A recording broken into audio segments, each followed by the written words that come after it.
Hi అండి, welcome to our channel Bhimavaram రుచులు. ఎలా ఉన్నారు ఫ్రెండ్స్? బాగున్నారా అందరూ? మేమైతే చాలా బాగున్నామండి. ఈరోజు రెసిపీ మటన్ పాయా సూప్ అండి. ఇదిగోండి మేక కాళ్ళు అండి. ఇవి 2 కాళ్ళు. ఇంట్లో కావాల్సిన ఇంగ్రీడియంట్స్ ఇదిగోండి: ఒక ఉల్లిపాయ చిన్న చిన్న ముక్కలు కింద తరిగా, కొంచెం కొత్తిమీర, 2 పచ్చిమిర్చి, ఒక నిమ్మకాయ చెక్క, కొంచెం అల్లం వెల్లుల్లి పేస్టు. చూడండి, ఇది ఒక 10 రెబ్బలండి వెల్లుల్లిపాయ చిన్న చిన్న ముక్కలకి చాకు చేసుకున్నా. ఇది అల్లం ముక్క చాకు చేసుకున్నా. 2 పచ్చిమిరపకాయలు జీలకర్ర వేసి పేస్ట్ చేసుకున్నా. కొంచెం మిరియాల పొడి. ఇది కాజు అండి, బాదం, 10 బాదం అండి. ఈ 2 కలిపి మనం మిక్సీ చేసుకొని పేస్ట్ చేసుకోవాలండి. చూడండి, మెత్తగా అయిపోయింది. స్టవ్ వెలిగించి కుక్కర్ పెట్టుకున్నానండి. ఈ రెసిపీ వచ్చి కుక్కర్లో చేద్దాం. కుక్కర్లో చేయకపోతే మాత్రం ఈ రెసిపీ బాగోదు. చూడండి, కొద్దిగా పట్టేసుకున్నాను దీంట్లో. ఇప్పుడు కొద్దిగా ఆయిల్ వేసుకుందాం. ఈ కుక్కర్లోనే చేసుకోవాలండి, నార్మల్గా అయితే అవ్వదు. ఎందుకంటే కాళ్ళు గుజ్జు బాగా ఉడకాలి కదా, గుజ్జుగా ఉడకాలి. అవి దానికి టైం పడుతుంది. మామూలుగా చేస్తే మాత్రం మనకి సూప్ రాదండి.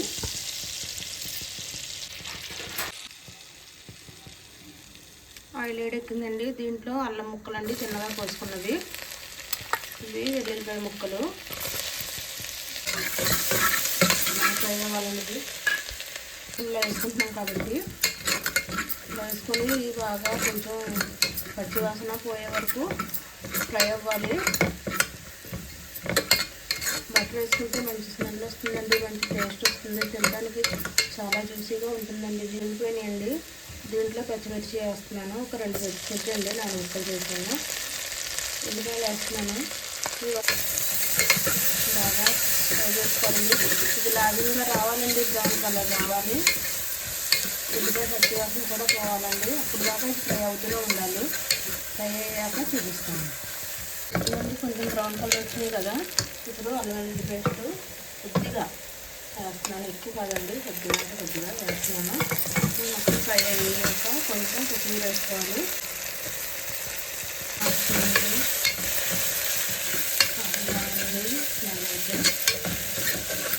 ఇది కొంచెం పచ్చివాసన పోయే వరకు మనం ఫ్రై చేసుకోవాలి. చూడండి, ఏమీ వేయలేదు, ఇంగ్రీడియంట్స్ అన్నీ ఇవే. తక్కువ ఇంగ్రీడియంట్స్తో మంచి సూప్ అండి ఇది తయారవుతుంది.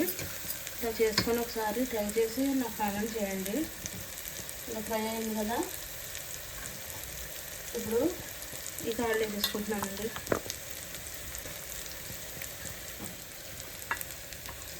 ఇవి మాత్రం చాలా శుభ్రంగా కడుక్కోవాలండి. చాలా టైం పట్టిందండి కడగడానికి.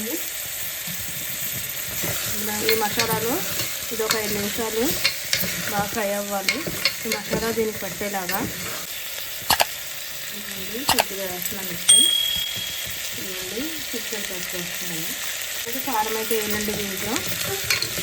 దీంట్లో అయితే బాగా ఫ్రై అవ్వాలి.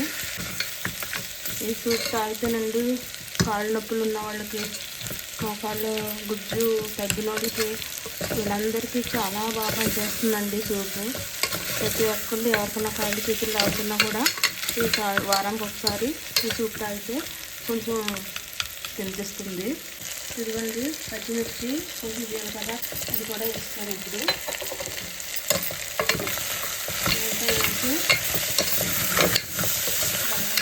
ఇదేనండి స్పైసీ అయితే ఇంట్లో మిరియాలు కూడా వేస్తానంటే, కారం అయితే వేయనండి దీంట్లో. ఈ సూప్ అయితే చాలా బాగుంటుందండి. పులకలోకి, రోటీలోకి చాలా బాగుంటుందండి, చపాతీలోకి చాలా బాగుంటుంది. ఇదేనండి, ఈ మిక్సీ జార్లోనే వాటర్ పోసుకున్నాను. వాటర్ పోస్తున్నాను దీంట్లో. కొద్దిగా పోద్దామండి వాటర్, ఎందుకంటే ముక్క ములిగే వరకు వాటర్ పోయండి. ఇదే సూప్ అండి, ఇంకా మళ్ళీ వాటర్ పోయాం కదా, ఇప్పుడే పోసుకోవాలి. ఇదిగోండి, కాసంత పసుపు వేసి నలిపి వేసుకుంటే చాలా బాగుంటుంది. ఇప్పుడు దీంట్లోనే కొంచెం ధనియా పౌడర్ వేసుకుందాం. కొద్దిగా అండి ధనియా పౌడర్ మొత్తం కలుపుకొని కొంచెం వాటర్ పోద్దామండి. సరిపోదు ఈ వాటర్ అయితే, అంటే మొత్తంగా ఈ జార్తో 2 జార్లు పట్టిందండి వాటర్ ఇది. ఇప్పుడు మూత పెట్టేసుకుందాం. మూత పెట్టేసుకొని ఒక 15 విజిల్లో అయినా రావాలండి ఇది. ముందు ఫస్ట్ విజిల్ పెద్ద మంట మీద రానిస్తాను, తర్వాత సిమ్లో పెట్టేస్తానండి. సిమ్లో పెట్టేసాక ఎన్ని విజిల్కి కుక్ అయిందో నేను తర్వాత చెప్తానండి. ఇది 8 విజిల్ వచ్చినాయండి. ఒకసారి తీసి మూత చూద్దాం.